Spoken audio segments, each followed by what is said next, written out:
And so the king said, "Here is your test."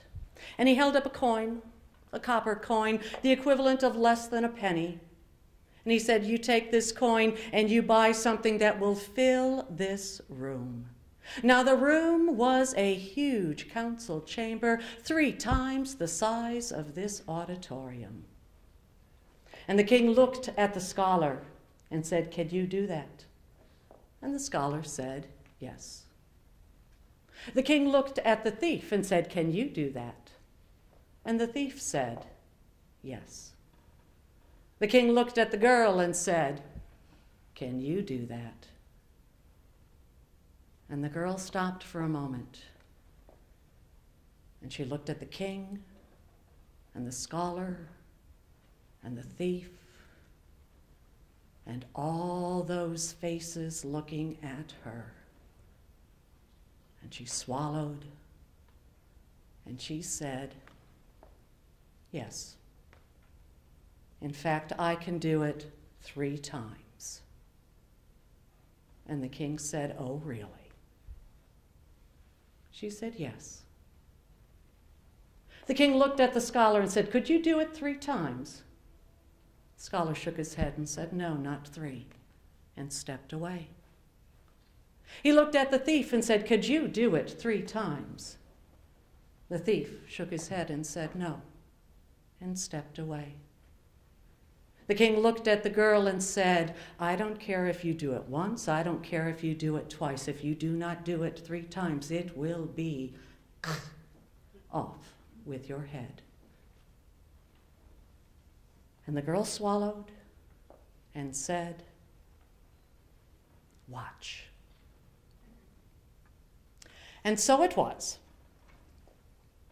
The king handed the girl the penny, and off she went, off, down the steps, down into the bowels of that castle. And there in the kitchen she found the old cook.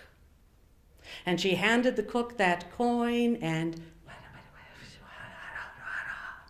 whispered. And the cook laughed. And the cook handed her a great goose. And the girl went back up.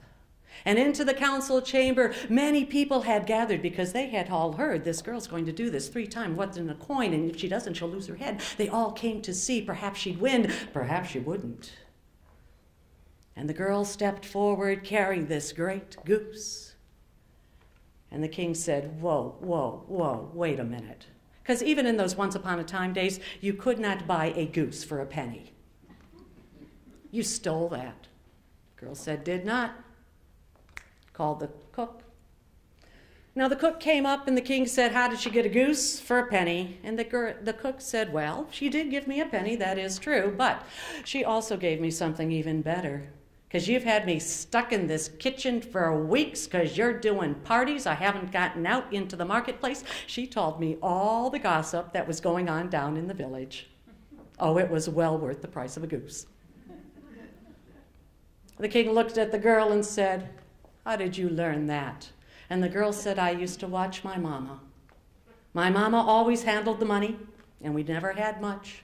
And there were times when we had no money, and my mama would trade and she would barter. And my mama always said that if both parties were pleased, the trade was good." And the king thought to himself, she understands people. "But you haven't filled the room." The girl said, "Watch."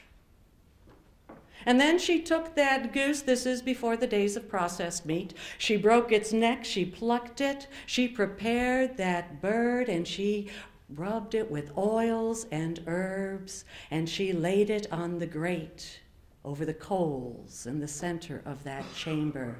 And something did fill that room. The smell of roasting meat. And the king smiled and said, "Where did you learn that?" And she said, my grandma, watching my grandma is the best cook. And in fact, my grandma has always said there is more to eating than simply putting food into your stomach. And the king thought to himself, this is good. She understands how to feed the belly. But you've only filled the room once. What do you do now? The girl said, watch. And then she took that bird and she began, when it was finished, when it was falling off the bone, she took that meat and she began to break it apart and pass that bits of meat around through the people in that room. And as the people took the meat and began to eat, they began to tell stories. They told stories, stories of the best meal they ever had, stories of the worst meal they ever had, stories of family members who could cook, stories of family members who could not cook.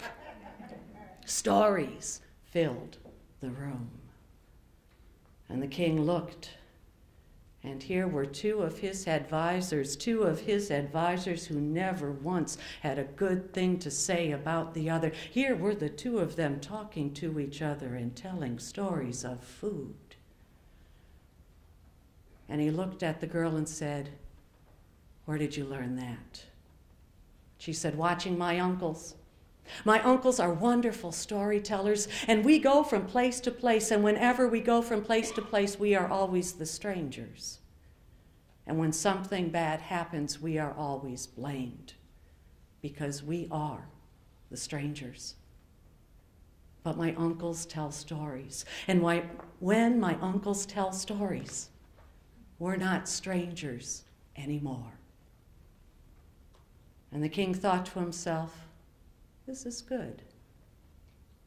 She understands how to feed the heart.